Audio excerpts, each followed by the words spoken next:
Pemirsa, kejanggalan transaksi 349 triliun di Kemenq jadi anti klimaks. Usai Kepala PPATK mengatakan transaksi itu bukan dari korupsi oknum pegawai. Persoalannya pun berbuntut panjang.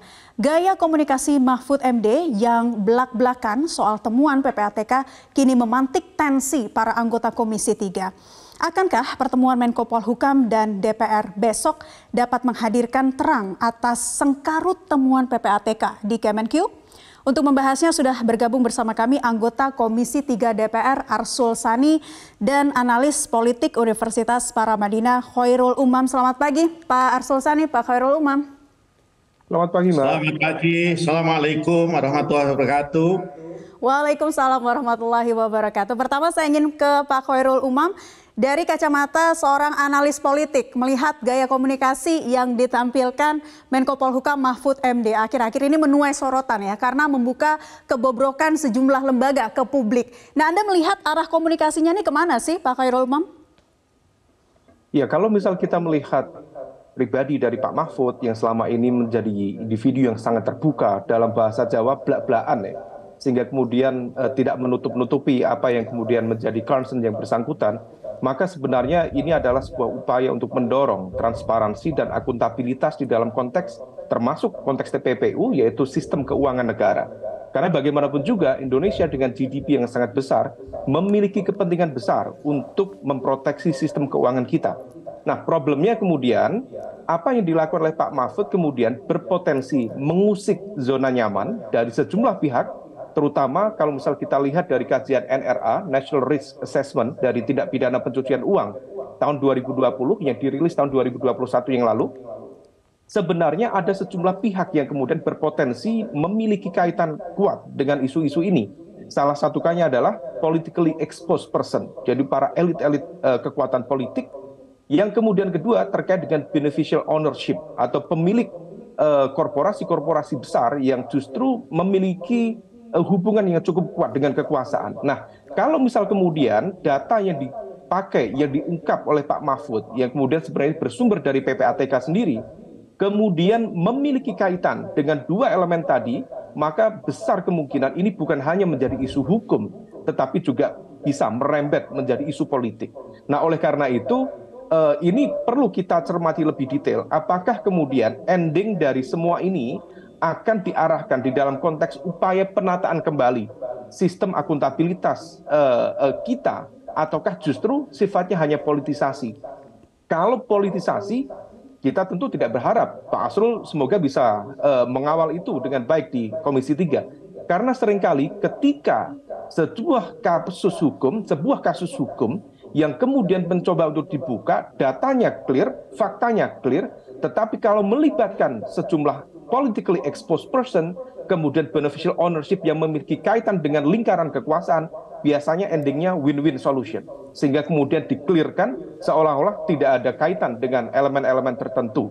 Nah, oleh karena itu, ini harus menjadi momentum yang baik, meskipun di saat yang sama, saya tahu betul posisi dan sikap Pak Mahfud tentu bukan sebuah sikap yang asal-asalan. Beliau pasti memiliki niat yang baik, memiliki komitmen, meskipun kemudian hal ini tentu memberikan risiko politik yang cukup besar. Karena tentu ada banyak pihak, baik di dalam pemerintahan maupun di luar pemerintahan, yang terusik zona nyamannya. Demikian. Baik. Jadi meskipun belak-belakan namun tidak asal-asalan, tapi juga memiliki resiko, itu kata Pak Khairul Umam. Nah, Pak Arsul Sani, saya ingin minta tanggapan Anda, apakah teman-teman di DPR juga kian panas dengan cuitan yang disampaikan Pak Mahfud sejauh ini? Ya, kita sih biasa saja ya, artinya bahwa itulah gayanya Pak Mahfud. Ada hal yang harus diapresiasi ya dari Pak Menko Polhukam, yaitu semangatnya untuk melakukan pemberantasan tindak pidana, utamanya adalah tindak pidana korupsi ya. Jadi saya tentu apalagi ini dalam bulan puasa harus berhusnudon ya. Beliau punya semangat untuk melakukan ya perbaikan-perbaikan termasuk di dalam pemberantasan korupsi. Persoalannya kemudian seringkali ya, salah satu yang ini harus kita akui adalah koordinasi antar kementerian dan kelembagaan kita itu lemah.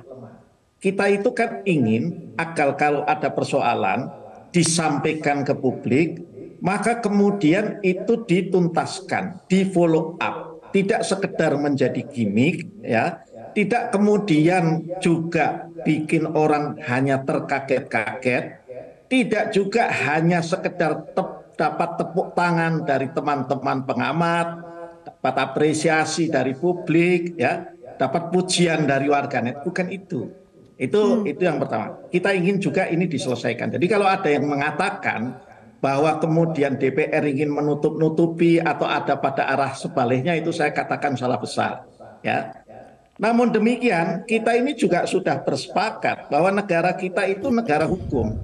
Maka segala hal-hal yang menyangkut dugaan penanganan tindak pidana apapun, pencucian uang, korupsi, dan lain sebagainya, itu tentu harus berada pada prinsip-prinsip due process of law, yakni proses hukum yang semestinya.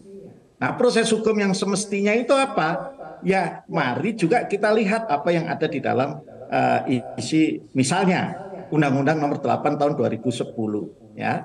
Nah, kalau kita mau bicara yang tadi disampaikan analisisnya dengan canggih oleh Mas Umam itu, ya, maka ada hal yang sebetulnya lebih menarik yang perlu sama-sama kita dorong. Kalau DPR saja yang mendorong kan kurang kuat juga. Apa itu? Misalnya nih saya kasih contoh, ya. PPATK itu kan memang di dalam Undang-Undang Nomor 8 Tahun 2010, ya, paling tidak setiap 6 bulan, 2 kali dalam setahun menyampaikan laporan kepada Presiden dan DPR.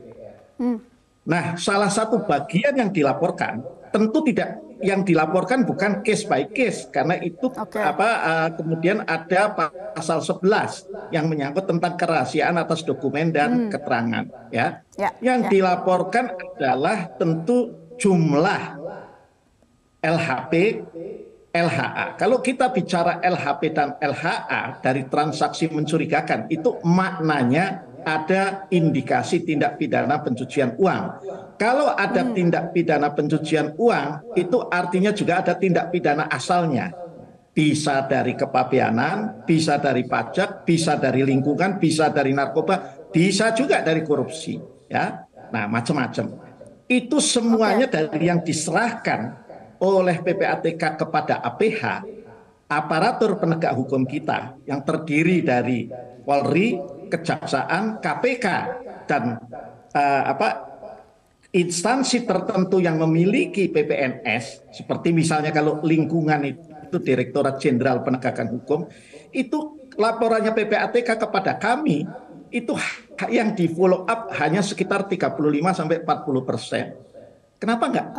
Tidak itu saja yang kita, itu mungkin melibatkan jumlah yang jauh lebih besar daripada 349 triliun. Ya, jadi itu harus jelas. Di samping itu juga harus terjelaskan. Ini kan begini, tanggal 8 Pak Menterinya bicara. Saya tidak tahu, nanti besok kita tanyakan ketika bicara itu sudah dimatangkan belum di komite. Ya, Pak Arsul Sani. Pak Arsul Sani, sepertinya kami mengalami kendala teknis, pemirsa. Oke, kita kembali ke analis politik Pak Khairul Umam. Tadi apa yang disampaikan Pak Arsul Sani ini cukup jelas ya, bahwa seharusnya disampaikan tuh case by case. Apakah Anda melihat pernyataan gamblang dari Pak Mahfud dengan sejumlah hal ini akan berentet atau berdampak yang panjang gitu nanti ke depannya? Koordinasi Nasional PP TPPU. Kenapa kok di rapat di Komisi 11? Beliau tidak tahu, tahunya dari media dan ikuti semua. Lah ini kan aneh, nasional. Baik. Ya, kok tidak tahu dan kemudian mengumumkan kepada publik. Nah, prinsip dasarnya sama. Kita ingat. Baik, Pak Arsul, oke. Nah, ini yang menarik adalah untuk menghadapi DPR esok, Pak Mahfud MD mengeluarkan cuitan di Twitter dan salah satunya ada nama Anda. Ada yang ingin Anda tanggapi, Pak Arsul? Saya kira saya sudah tanggapi, saya sudah jawab juga. Insya Allah saya hadir dari awal sampai akhir. Dan memang tidak logis kalau kami yang mengundang terus kaminya nggak hadir. Jadi buat saya agak berlebihan juga kalau itu pakai kata nantang dan lain sebagainya. Ini bukan lagi mau adu gulat atau adu tinju ya. Kita sedang ingin ya mengklarifikasi, mengklirkan dan tentu memfollow up ya. Saya kira juga di sejumlah media ini sudah saya sampaikan. Jadi tidak ada alasan untuk tidak hadir. Kenapa kok kami wajib hadir? Ya salah satunya selain sebagai mengundang itu bentuk penghormatan kita kepada Pak Menko Polhukam. Ya, Baik. jadi soal gimmick-gimmick begini ini nggak perlulah ya, yang kemudian terlalu berlebihan disampaikan. Cukup saja kita mengatakan kami minta semua untuk bisa hadir dan bisa kita klarifikasi. Kami berharap juga Bu Sri Mulyani bisa hadir besok, sehingga tidak kemudian tektok itu seperti Bu Sri Mulyani bicara sendirian di Komisi 11. Pak Mahfud nanti dengan Pak Ivan di Komisi 3, enggak seperti itu. Sebab kalau kemudian tidak bisa hadir semua, pilihannya ya kemungkinan DPR bisa mempertimbangkan pansus, gitu loh. Oke, baik. Saya ingin ke Pak Khairul Umam lagi nih. Kalau Pak Khairul Umam melihat apa impresi Anda terhadap cuitan di Twitter yang ditampilkan Pak Mahfud MD yang terkesan seperti menantang nih anggota DPR di Komisi 3? Ya, sepertinya Pak Mahfud dalam konteks ini memiliki keyakinan yang begitu besar untuk tidak mengatakan surplus kepercayaan diri. Tetapi pada saat yang sama, kepercayaan diri itu sendiri didasarkan pada keyakinan yang cukup besar atas data bukti yang dia pegang. Nah, oleh karena itu, meskipun di saat yang sama bisa juga ditafsirkan bahwa Pak Menko sepertinya sedang terpancing egonya, sehingga kemudian ada istilah menantang untuk hadir. Nah, oleh karena itu, ini harus diletakkan pada satu konteks basis pembahasan yang lebih proporsional, karena ini bukan soal politisasi, dan kita berharap ini endingnya tidak politisasi, tetapi betul-betul penataan secara komprehensif. Tetapi di saat yang sama, Mbak, saya ingin menanggapi tadi yang disampaikan oleh Pak Arsul. Ada cukup menarik yang disampaikan tadi, tetapi Pak, pada saat yang sama, di kajian National Risk Assessment di tahun 2020 yang sudah juga diajukan kepada pemerintah, itu sudah digambarkan, sudah diberikan rekomendasi, salah satunya memang mengajukan judicial review terhadap Undang-Undang nomor 8 tahun 2010 tentang TPPU, terutama terkait dengan pemberian kewenangan penyidikan kepada PPNS tadi. Tetapi per hari ini belum ada langkah real yang kemudian dilakukan. Nah, oleh karena itu menjadi evaluasi pertama. Evaluasi yang kedua, per hari ini juga belum ada semacam basis data yang terintegrasi di antara para stakeholders di level pemerintahan. Nah, oleh karena itu harusnya dari pihak Kemenkyu, kemudian PPATK sendiri, kemudian Kemenkyu, di dalamnya ada perpajakan, ada bea cukai, ada OJK, ada BI, semua harus terorganisir dengan baik, harus terorkestrasi dengan baik. Nah, oleh karena itu ketika kemudian Pak Mahfud, PPATK menyampaikan ada dana sebesar sekitar transaksi ya 349 triliun, dan kemudian semua terkejut-kejut, itu mengindikasikan ada problem yang serius di dalam sistem pemerintahan kita, dan itu tidak tertangani dengan baik. Nah, oleh karena itu ini menjadi sebuah momentum besar untuk melakukan penataan kembali di sana. Demikian. Ini menjadi momentum besar untuk melakukan penataan kembali. Menarik untuk kembali kita simak. Pak Khairul Umam dan juga Pak Arsul Sani ditahan dulu, dan pemirsa kami akan kembali untuk Anda. Usai jeda saya akan mengungkapkan pertanyaan kepada Pak Arsul Sani mengenai pengungkapan transaksi janggal 349 triliun di Kemenku. Ini harusnya berujung pada proses hukum. Seperti apa penjelasannya? Kami akan hadirkan untuk Anda sesaat lagi. Kembali lagi bersama kami di Selamat Pagi Indonesia. Pemirsa, banyak pihak yang beropini sangat kuat terasa nuansa politiknya ya ketika temuan PPATK ini dibahas di DPR. Bahkan ada anggota DPR yang terang-terangan menuding bahwa Menko Polhukam mau cari panggung. Salah satu pernyataan Gus Irawan dari Gerindra kemarin, kita simak. Apa ya, membuat saya yang sedikit mengerti gitu, agak waduh ini kok bahasanya. Saya kutip ya Bu, misalnya ya, dari awal ini kan ini adalah apa? Korupsi. Oh, bukan korupsi, TPPU. Masa transaksi mencurigakan lalu kesimpulannya TPPU? Mencurigakan itu nanti ada APH tuh yang akhirnya menyimpulkannya apakah itu adalah tindak pidana, pencucian uang dan seterusnya. Jadi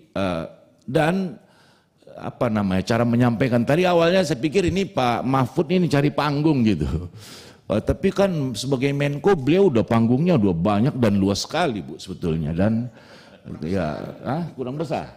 Tapi karena ini puasa saya kira berbaik sangka saja, saya kira beliau mungkin ingin men-trigger untuk memberi daya kejut gitu. Iya, langsung saja kita kembali tanyakan kepada Pak Arsul Sani dan juga Pak Khairul Umam. Ke Pak Arsul Sani terlebih dulu deh, bagaimana Anda menanggapi apa yang disampaikan oleh rekan Anda mengenai tanda kutip cari panggung?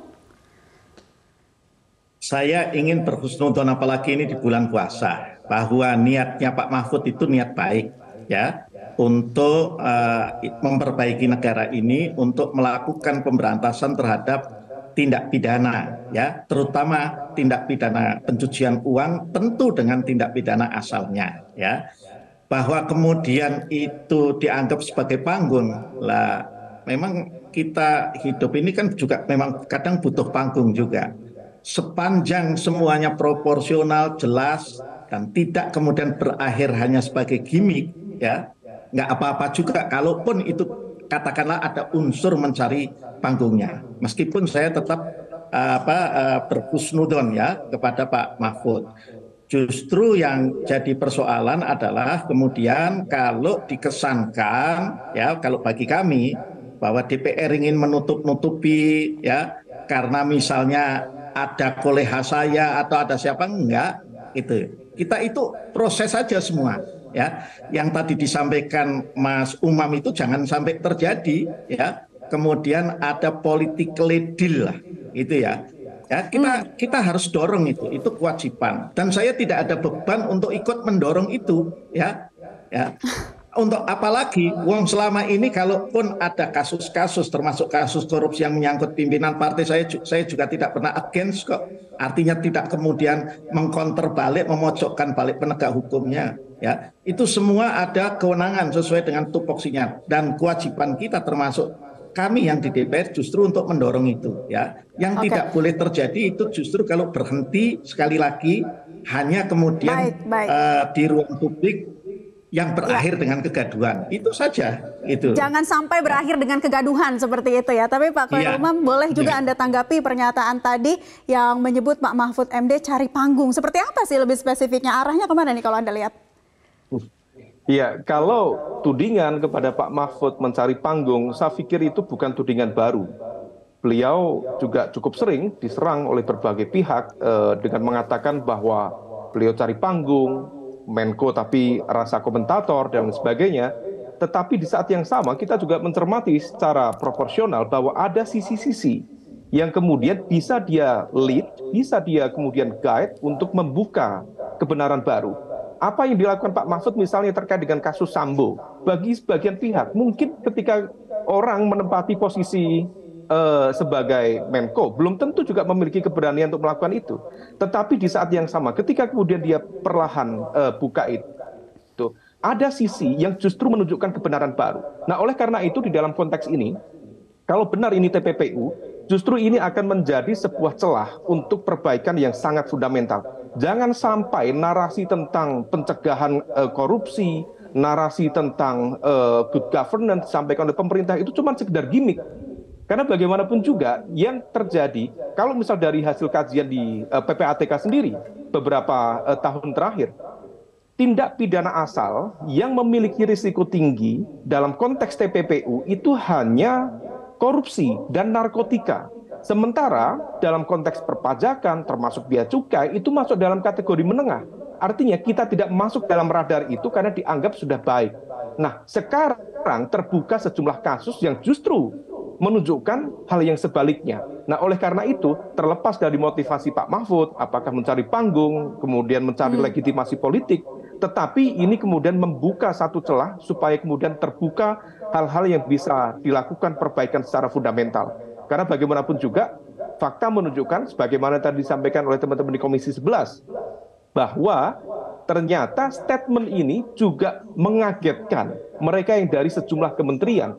Padahal betul, basis data terkait dengan TPPU sendiri itu melibatkan banyak elemen, bukan hanya PPATK, tetapi juga Kementerian Keuangan, BI, OJK, perpajakan, kemudian bea cukai dan sebagainya. Kalau sekarang banyak yang kemudian terkaget-kaget, itu menunjukkan bahwa ada komunikasi yang tidak nyambung di dalam konteks pemerintah itu sendiri. Dan ini harus diperbaiki secara fundamental. Sekali lagi, jangan hanya gimmick dalam bahasanya Pak Arsul tadi. Terima kasih. Baik, kita ingin kembali ke Pak Arsul Sani. DPR terus-terusan mendesak Menko Polhukam untuk merinci laporan yang diterimanya ke publik nih Pak Arsul. Bukankah itu berlawanan dengan azas kerahasiaan atas informasi sensitif? Ya tentu ya, diperinci yang kemudian tidak masuk kepada ranah pelanggaran pasal 11 dari Undang-Undang Nomor 8 tahun 2010 itu tadi. Contohnya apa? Ya, itu kan jumlahnya 349 triliun. Sepanjang tidak menyebut nama-nama orang, nama-nama pihak, ya, hanya menyebut misalnya pembagian berapa yang jumlah yang tindak pidana asalnya adalah tindak pidana kepabean dan bea cukai, berapa yang perpajakan, berapa yang di antara keduanya ada unsur korupsinya, karena misalnya ada kerjasama ya, ada turut serta, kan di hukum pidana itu pasal 55 dan 56 itu kan ada pasal tentang penyertaan. Bahasa publiknya ada hengki-pengkinya lah dengan orang dalam ya, sehingga di sana ada unsur tindak pidana korupsi. Berapa yang sudah diselesaikan secara pidana administratif ya, karena memang pidana biasanya artinya pidana yang normal itu tidak ada. Pidana administratif hanya dengan denda atau buktinya kurang. Nah ini tapi kita tidak bicara orang. Kami justru khawatir ketika misalnya Bu Menkyu itu kan menyebut nama inisial ya, 2 orang dan kemudian 2 PT. Nah kalau itu disebut dikemukakan semua sementara proses hukumnya belum dilakukan, lah yang disebut itu kan merasa menjadi target dan kemudian dari awal akan siap-siap dong, akan rapi-rapi dong gitu ya, supaya sulit untuk diproses hukum oleh aparatur penegak hukum. Itu Pak Arsul, saja. Yang juga ditunggu-tunggu masyarakat adalah besok Pak Mahfud akan ke DPR dan Anda juga diminta untuk hadir di sana. Katanya Pak Mahfud ingin berbicara secara logis begitu ya kepada nama-nama yang disebutkan. Nah secara lebih spesifik apa sih yang akan Anda telisik dari beliau? Ya gak bisa saya bocorkan sekarang dong. Kalau saya bocorkan nanti namanya tidak ini. Tapi tentu tidak jauh dari yang sudah disampaikan. Kita ini sekali lagi walaupun ada tantangan, tidak sedang mau bertanding tinju. Maksudnya apakah soal ini Pak Arsul TPPU-nya atau asal-usul dari uang 300, apakah soal TPPU-nya atau asal-usul dari uang 349T itu? Kan tadi sudah saya sebutkan, ini kan berawal dari LHP, laporan hasil pemeriksaan. Berarti kalau LHP itu, PPATK itu juga sudah melakukan sampai tingkat tertentu proses pembuktian, verifikasi. Dan LHA yang berarti baru analisis saja atas semua data yang masuk ke itu. Itulah yang nanti kita akan lebih detailkan tanpa kemudian masuk ke ranah pelanggaran pasal 11 dari Undang-Undang Nomor 8 tahun 2010. Ya TPPU-nya ya tindak pidananya asal seperti apa dan progresnya sejauh ini, karena ini menyangkut rentang waktu 2009 sampai 2022 itu seperti apa. Ya. Yang sudah dilaporkan ke Komisi 3 itu baru 2022. Itu kemarin di jawaban Kepala PPATK ada.